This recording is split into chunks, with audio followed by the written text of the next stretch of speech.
구독과 좋아요, 댓글, 알림 설정은 저에게 큰 힘이 됩니다. 며느리한테 집 넘겼다가 쫓겨난 시어머니 이야기 안녕하세요. 저는 올해 68이 된 한때는 어리석은 모정으로 제 무덤을 스스로 팠던 늙은 어미입니다. 오늘은 평생 피땀 흘려 마련한 집을 눈에 넣어도 아프지 않을 며느리에게 넘겨주었다가 한겨울 길바닥에 나앉을 뻔했던 제 참담한 경험을 이야기하려 합니다. 세상에 많은 부모가 자식을 위해서라면 간도 쓸개도 다 빼줄 수 있다고 말합니다. 저 역시 그랬습니다. 자식이 웃을 수만 있다면 내 뼈를 깎아 주춧돌을 세워주어도 아깝지 않다고 믿었습니다. 하지만 그 맹목적인 내리사랑이 어떻게 저를 가장 비참한 지옥으로 몰아넣었는지, 그리고 그 지옥의 밑바닥에서 제가 어떻게 다시 제 권리와 집을 되찾았는지 이 뼈아픈 기록을 세상의 모든 부모님들께 남기고자 합니다. 이것은 단순한 고부 갈등의 이야기가 아닙니다.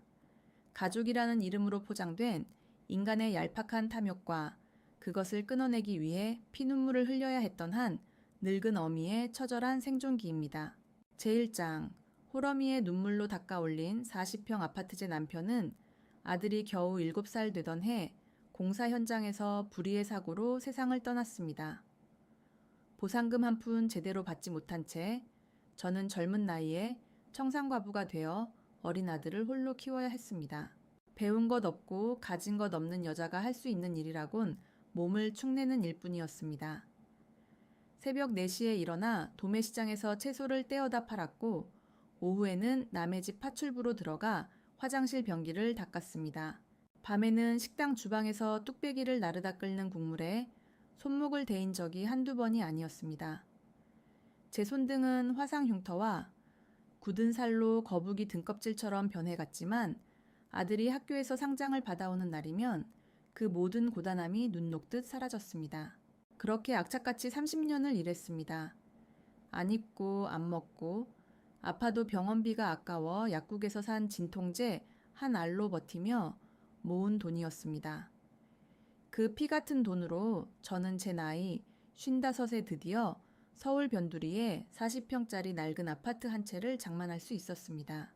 제 이름 석자가 적힌 등기권리증을 품에 안고 빈 거실 바닥에 엎드려 밤새도록 통곡했던 그날을 저는 아직도 잊지 못합니다. 그것은 단순한 시멘트 덩어리가 아니라 제 청춘과 남편의 목숨을 맞바꾼 제 인생의 전부였습니다. 제2장, 천사 같던 며느리, 완벽했던 동거의 시작아들은 번듯한 직장에 취직했고 32이 되던 해에 참하고 예의 바른 아가씨를 데려왔습니다. 며느리 될 아이는 싹싹하고 애교가 많았습니다. 첫인사부터 제 거친 손을 두 손으로 꼭 잡으며 어머님, 그동안 민수 씨 혼자 키우시느라 정말 고생 많으셨어요. 이제 저희가 효도할게요. 라며 눈물을 글썽였습니다. 그 예쁜 마음에 저는 깊은 감동을 받았습니다. 결혼할 때 저는 제가 살던 40평 아파트를 신혼집으로 내어주고 저는 근처의 작은 전세방으로 나가려 했습니다. 하지만 며느리가 극구 만류했습니다. 어머님, 절대 안 돼요. 저희가 어머님 모시고 살게요. 나중에 아이 태어나면 어머님이 봐주시면 저희도 안심이고 어머님도 외롭지 않으시잖아요. 저희가 친정엄마처럼 평생 모실게요. 그 달콤한 말에 넘어간 것이 제 인생 최대의 실수였습니다. 홀로 늙어가는 것에 대한 두려움과 손주를 매일 안아볼 수 있다는 기쁨에 저는 며느리의 제안을 덥석 수락했습니다. 그렇게 우리는 한 지붕 아래 며느리와 시어머니의 동거를 시작했습니다. 처음 몇 년은 정말 꿈같이 행복했습니다. 손주가 태어났고 저는 제 모든 관절이 닳아 없어지는 줄도 모르고 아이를 업고 안으며 키웠습니다. 며느리는 퇴근하면 어머님 덕분에 맘 편히 일해요. 라며 제 어깨를 주물러 주었고 생일이면 예쁜 스카프나 용돈 봉투를 내밀었습니다. 저는 정말 제가 전생의 나라를 구해서 이런 착한 며느리를 얻었다고 굳게 믿었습니다. 제3장, 악마의 속삭임, 진명이를 넘겨주세요. 문제가 시작된 것은 손주가 유치원에 들어갈 무렵 아들이 다니던 회사를 그만두고 친구와 동업으로 사업을 시작하면서부터였습니다. 초기 자금이 부족하다며 아들 내외는 매일 밤 한숨을 쉬었고 며칠 뒤 며느리가 조심스럽게 제 방으로 들어왔습니다. 어머님, 다름이 아니라 민수 씨 사업 자금 때문에 은행 대출을 받아야 하는데 어머님 명의로 된 이 아파트가 있으면 대출이 훨씬 많이 나온대요. 그런데 어머님이 연세가 있으셔서 대출 심사가 까다롭다고 하네요. 며느리는 제 눈치를 보며 말을 이었습니다. 그래서 말인데 어머님, 이참에 아파트 명의를 저희 쪽으로 넘겨주시면 안 될까요? 어차피 나중에 저희한테 물려주실 집이잖아요. 지금 증여세 면제 한도도 높고 나중에 상속세 폭탄 맞는 것보다 지금 미리 넘겨주시는 게 세금도 훨씬 절약된대요. 어차피 저희가 어머님 평생 모실 건데 명의가 누구로 되어 있든 그게 무슨 상관이겠어요. 망설여졌습니다. 이 집이 어떤 집인데 제 피와 땀, 눈물이 고스란히 배어있는 제 목숨 같은 집이었습니다. 하지만 며느리는 며칠을 눈물로 호소했고 아들 녀석마저 엄마, 저 한 번만 믿고 살려주세요. 사업 자리 잡으면 엄마 집보다 더 좋은 집 사드릴게요. 라며 제 발 밑에 무릎을 꿇었습니다. 자식이 죽는 소리를 하는데 매정하게 뿌리칠 부모가 어디 있겠습니까? 그래, 어차피 내가 죽으면 다 이 녀석들 차지가 될 집이다. 내가 이 집 짊어지고 저승에 갈 것도 아닌데 자식기 살려주는 셈치자. 결국 저는 어리석게도 고개를 끄덕이고 말았습니다. 제4장, 등기권리증이 넘어간 날 벗겨진 가면법무사 사무실에서 아파트 명의를 며느리 단독 명의로 넘겨주는 서류의 도장을 찍던 날, 아들은 사업상 자신의 명의로 집이 있으면 위험할 수 있다며 며느리 명의로 돌리는 것이 안전하다고 저를 설득했습니다. 도장이 찍히고 등기부등본의 소유자가 김지영으로 바뀌는 그 순간 며느리의 태도는 소름 끼치도록 달라졌습니다. 마치 오랫동안 쓰고 있던 무거운 가면을 집어 던진 사람 같았습니다. 첫 번째 변화는 아주 사소한 일상에서 시작되었습니다. 예전에는 제가 아이를 봐주면 늘 고맙다고 인사하던 며느리가 명의가 넘어간 지 한 달쯤 지나자 완전히 상전으로 돌변했습니다. 어머니, 애 밥그릇은 뜨거운 물에 소독하라고 몇 번을 말씀드려요. 청소기도 제대로 안 돌리셨나 봐요. 바닥에 먼지가 그대로잖아요. 명령조의 말투, 짜증 섞인 표정. 제가 반찬이라도 해놓으면 어머니 음식은 너무 짜서 우리 애 못 먹여요. 그냥 제가 시켜 먹을게요. 라며 제가 한 음식을 쓰레기통에 쏟아버렸습니다. 가장 비참했던 것은 식사 시간이었습니다. 가족이 옹기종기 모여 앉아 먹던 식탁에 어느 순간부터 제 자리가 없어졌습니다. 며느리는 아들과 손주에게만 갓 지은 밥과 고기 반찬을 차려주고 제가 거실로 나오면 어머니는 이따가 드실 거죠? 냄비에 식은 밥 남은 거 있으니까 덜어 드세요. 라며 저를 투명 인간 취급했습니다. 저는 제 집이었던 곳의 좁은 주방 구석에 서서 식은 밥에 물을 말아 삼키며 소리 없는 눈물을 훔쳐야 했습니다. 제5장, 창살 없는 감옥. 늙은 하녀로 전락하다 세월이 흐르며 아들의 사업은 어느 정도 자리를 잡았지만 제 처지는 날이 갈수록 비참해졌습니다. 며느리는 저를 가족이 아니라 입주 도우미 그 이하의 존재로 대했습니다. 아니, 돈 주고 쓰는 도우미 눈치는 보면서 제 눈치는 조금도 보지 않았습니다. 겨울이 되면 며느리는 관리비가 아깝다며 제 방의 보일러 밸브만 꽁꽁 잠가버렸습니다. 추위에 오들오들 떨며 거실로 나오면 어머니 방에 전기장판 있잖아요. 요새 가스비가 얼마나 비싼데 노인네가 방에만 계시면서 부를 때요? 라며 타박을 주었습니다. 저는 전기장판 하나에 의지해 얼음장 같은 방구석에서 겨울을 났습니다. 제 관절은 이미 망가질 대로 망가져 무릎에서 삐걱거리는 소리가 났지만 집안일은 오롯이 제 몫이었습니다. 허리가 끊어질 듯 아파 파스를 붙이고 누워있으면 며느리는 방문을 벌컥 열고 들어와 쏘아붙였습니다. 어머니, 애 학원 픽업 안 가시고 뭐 하세요? 제가 어머니 이 집에서 공짜로 밥 먹여드리고 재워드리는 대신 애는 봐주시기로 했잖아요. 이렇게 누워만 계실 거면 뭐 하러 같이 살아요? 공짜로 밥을 먹여준다니요. 이 집이 누구 집이었는데, 내가 누구 돈으로 산 집인데, 억장이 무너져 내렸지만 명의가 넘어간 이상 저는 그 집의 주인이 아니라 얹혀 사는 객일 뿐이었습니다. 더욱 저를 절망하게 만든 것은 아들의 태도였습니다. 제가 참다 못해 아들을 붙잡고 하소연을 해도 아들은 눈을 피하며 변명하기 바빴습니다. 엄마, 지영이가 요새 직장 다니느라 예민해서 그래요. 엄마가 며느리 눈치 좀 슬슬 맞추고 그냥 좋게 좋게 넘어가세요. 저도 밖에서 일하느라 머리 아파 죽겠는데 집에서까지 고부 갈등으로 저 괴롭혀야겠어요? 아들은 이미 철저하게 아내의 편이었습니다. 자신을 위해 피와 살을 내어준 늙은 어미는 그저 자신들의 평화로운 가정을 방해하는 귀찮은 짐짝으로 전락해버린 것입니다.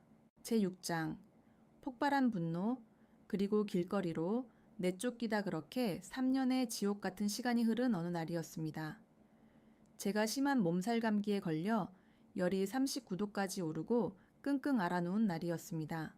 도저히 일어날 힘조차 없어 며느리에게 손주 유치원 하원을 부탁했습니다. 저녁에 퇴근하고 돌아온 며느리는 현관문을 들어서자마자 제 방으로 쳐들어와 악을 쓰기 시작했습니다.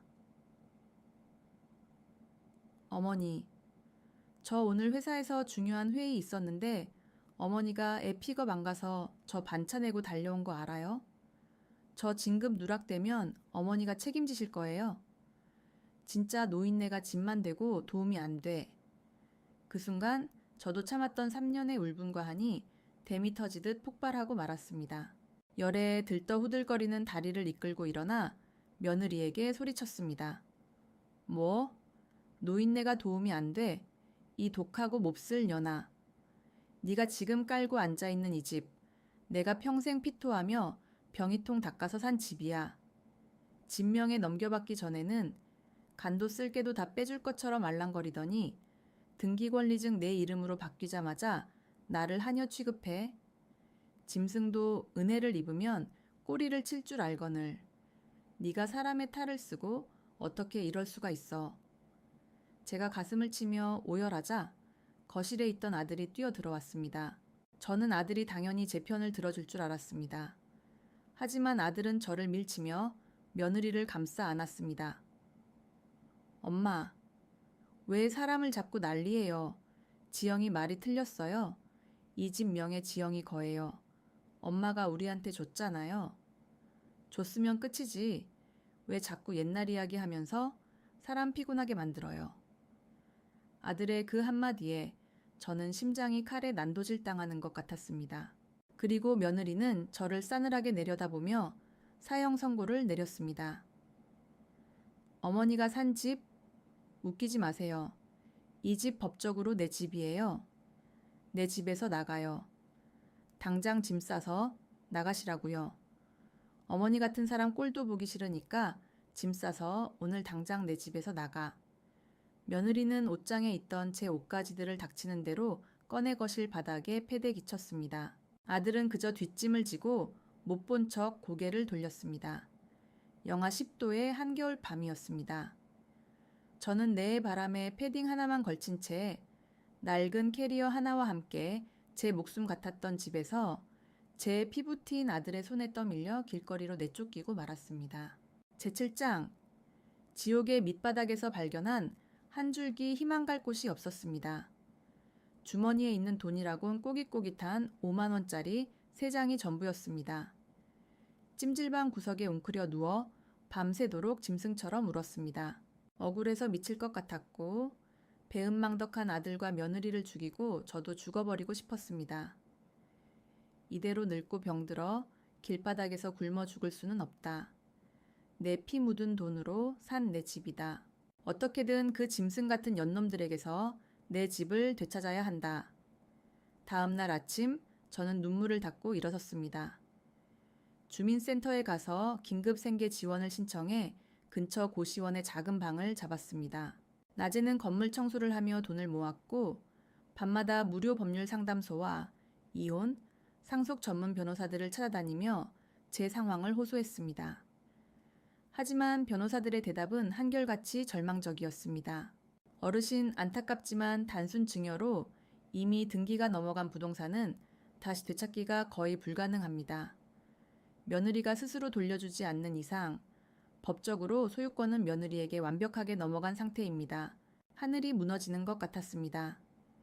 법은 늙고 힘없는 저의 억울함을 풀어주지 못하는 것 같았습니다. 그러던 어느 날 한 젊은 변호사가 제 사연을 한참 듣더니 조심스럽게 물었습니다.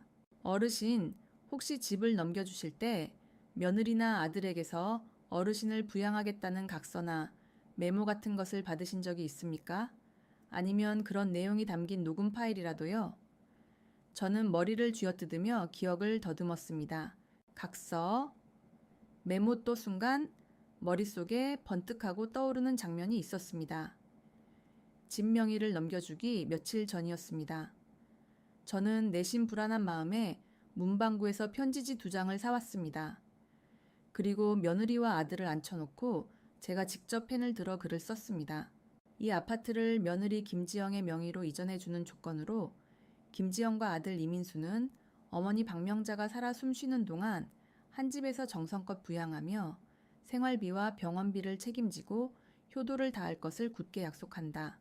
만약 이 약속을 어길 시 아파트 명의는 다시 박명자에게 반환한다.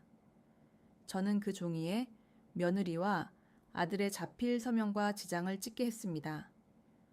며느리는 어머님도 참 당연한 걸 뭘 종이에 쓰세요 라며 웃으면서 도장을 찍었습니다. 그 종이는 제가 짐을 싸서 쫓겨날 때 캐리어 깊숙한 곳 작은 성경책 갈피 속에 끼워두었던 기억이 났습니다. 제8장 부담부증여의 마법. 방역의 서막전은 고시원으로 달려가 캐리어를 뒤엎고 성경책을 펼쳤습니다. 갈피 속에 곱게 접혀있던 2장의 편지지. 빛바랜 그 종이를 발견한 순간 저는 세상을 다 가진 듯 환호성을 질렀습니다. 종이를 들고 변호사를 다시 찾아갔습니다.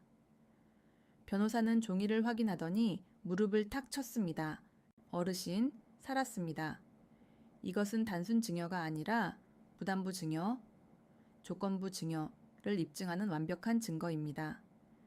자식에게 재산을 물려줄 때 부양을 조건으로 삼았는데 자식이 그 부양 의무를 다하지 않고 오히려 어르신을 쫓아냈으니 법적으로 이 증여를 해제하고 원상복구, 즉 집을 되찾을 수 있습니다. 그날부터 저는 피를 토하는 심정으로 소송을 준비했습니다. 그동안 며느리가 저에게 했던 폭언들, 다행히 쫓겨나기 몇 달 전부터 불안한 마음에 제 낡은 휴대폰으로 녹음해둔 음성 파일이 3개 있었습니다. 난방을 틀어주지 않아 벌벌 떨며 찍어둔 온도계 사진, 그리고 제가 길거리에 나앉아 고시원에 전입신고를 한 내역 등을 샅샅이 모아 법원에 소유권이 전등기 말소 청구 소송을 제기했습니다. 동시에 변호사의 조언을 받아 그 아파트에 처분금지 가처분 신청을 걸었습니다. 제가 소송을 건 것을 알고 며느리가 집을 딴 사람에게 팔고 돈을 챙겨 도망갈 수 없도록 아예 집을 묶어버린 것입니다. 제9장 법정에서의 쾌거, 무너지는 짐승들 소장이 송달되자 고시원으로 며느리와 아들이 미친 듯이 찾아왔습니다. 3년 전 제가 쫓겨날 때 그 서슬퍼런 모습은 온데간데 없고 사색이 된 얼굴로 고시원 복도에서 제 바짓가랑이를 붙잡고 늘어졌습니다. 어머니, 이게 무슨 소송이에요? 가처분이라니요? 저 이 집 팔아서 애 아빠 사업빚 막아야 한단 말이에요? 당장 취하해 주세요. 며느리는 여전히 자기 걱정뿐이었습니다. 아들 역시 징징거렸습니다. 엄마, 우리가 잘못했어요. 다시 집으로 모실 테니까 소송 취하하세요. 이러다 우리 다 죽어요. 저는 그들의 더러운 손을 매몰차게 뿌리치며 싸늘하게 말했습니다. 내 몸에 손대지 마. 너희들은 사람이 아니라 짐승만도 못한 악귀들이야. 법정에서 보자. 난 내 뼈를 갈아서 산 내 집. 이런 한 푼도 안 남기고 다 찾아올 거니까. 1년에 걸친 치열한 법정 싸움이 이어졌습니다. 며느리 측은 저 효도 각서는 장난으로 쓴 것이며 시어머니가 자발적으로 나간 것이라며 뻔뻔한 거짓말을 늘어놓았습니다. 하지만 재판부는 냉정했습니다. 피고 며느리. 는 원고 시어머니로부터 아파트를 증여받는 조건으로 부양 의무를 지는 부담부 증여 계약을 체결하였음이 각서를 통해 명백히 입증된다. 그러나 피고는 원고에게 식사를 제대로 제공하지 않고 난방을 통제하며 폭언을 일삼았을 뿐만 아니라 한겨울에 원고를 집 밖으로 내쫓아 부양 의무를 중대하게 위반하였다. 따라서 이 증여 계약은 해제됨이 마땅하다. 마침내 판결이 났습니다. 피고는 원고에게 아파트의 소유권 이전 등기를 말소 절차를 이행하라. 완벽한 저의 승리였습니다. 방청석에서 며느리는 그 자리에 주저앉아 대성통곡을 했고 아들은 머리를 쥐어뜯으며 절망했습니다. 저는 눈물 한 방울 흘리지 않았습니다. 그저 등기부등본에 다시 제 이름 박명자가 새겨질 그 날만을 상상하며 법원 문을 당당하게 나섰습니다. 제10장 복수의 완성, 길거리에 나앉은 며느리 등기가 제 이름으로 완벽하게 회복되던 날, 저는 법원의 집행관들을 대동하고 제가 쫓겨났던 그 40평 아파트로 향했습니다. 문을 열고 들어가니 거실은 엉망이었고 며느리와 아들은 짐을 채 다 싸지도 못한 채 벌벌 떨고 있었습니다. 어머니, 제발 한 달만 시간을 주세요. 당장 갈 곳이 없어요. 애가 유치원은 다녀야 하잖아요. 며느리가 제 발밑에 엎드려 울며 빌었습니다. 저는 그녀를 차갑게 내려다보며 말했습니다. 내가 영하 10도의 내복 바람으로 길거리에 쫓겨날 때 네가 나한테 했던 말 기억하니? 이 집 내 집이니까 당장 짐 싸서 나가라고 했지? 나도 똑같이 말해주마. 이 집은 이제 법적으로 완벽하게 내 집이다. 오늘 당장 내 짐 싸서 내 집에서 꺼져. 아들이 울먹이며 매달렸지만 저는 집행관들에게 지시해 그들의 짐을 가차없이 밖으로 드러내게 했습니다. 그들이 쫓겨나는 뒷모습을 보며 3년 동안 맺혔던 가슴속의 거대한 바위덩어리가 산산이 부서져 내리는 쾌감을 느꼈습니다. 그들은 빈털터리가 되었습니다. 아들의 사업은 망했고 아파트 담보로 돈을 빌리려던 계획도 소송으로 인해 무산되어 엄청난 빚더미에 앉게 되었습니다. 들리는 소문으로는 며느리와 아들은 매일 빚 문제로 치고받고 싸우다 결국 이혼 소송 중이라고 합니다. 하지만 저는 아무런 동정심도 느끼지 않습니다. 그들이 자초한 지옥이니까요. 에필로그. 부모들이여, 절대 내 몫을 먼저 내어주지 마라. 저는 되찾은 아파트를 깨끗하게 팔아버렸습니다. 그 돈으로 실버타운에 입주금을 내고 남은 돈은 은행에 안전하게 넣어두었습니다. 이제 저는 누구의 눈치도 보지 않습니다. 따뜻한 방에서 자고 식당에서 먹고 싶은 것을 마음껏 사 먹으며 저와 비슷한 연배의 친구들과 어울려 여행도 다닙니다. 이 긴 글을 읽고 계신 세상의 모든 부모님들께 저는 피눈물로 배운 교훈을 마지막으로 전하고 싶습니다. 자식에게 내 모든 것을 쥐어주면 효도받을 것이라는 착각을 버리십시오. 자식의 효도는 부모의 희생이 아니라 부모가 쥐고 있는 재산과 힘에서 나옵니다. 내가 내 발로 서서 내 이름으로 된 집과 내 통장에 든 돈을 꽉 쥐고 있을 때 자식도 며느리도 사위도 나를 함부로 대하지 못합니다. 죽기 전까지는 절대 당신의 이름으로 된 등기권 리증을 자식에게 넘겨주지 마십시오. 만약 어쩔 수 없이 넘겨주어야 한다면 반드시 저처럼 부양을 조건으로 하는 부담부 증여 각서를 받아 공증을 세우고 숨겨두십시오. 당신의 피와 땀으로 일군 인생은 오직 당신의 것입니다. 가족이라는 이름으로 희생을 강요하는 짐승들에게 당신의 노후를 헌납하지 마십시오. 이제 남은 제 인생은 오직 박명자라는 저 자신만을 위해 이기적으로 그리고 눈부시게 살아갈 것입니다. 긴 글 읽어주셔서 감사합니다.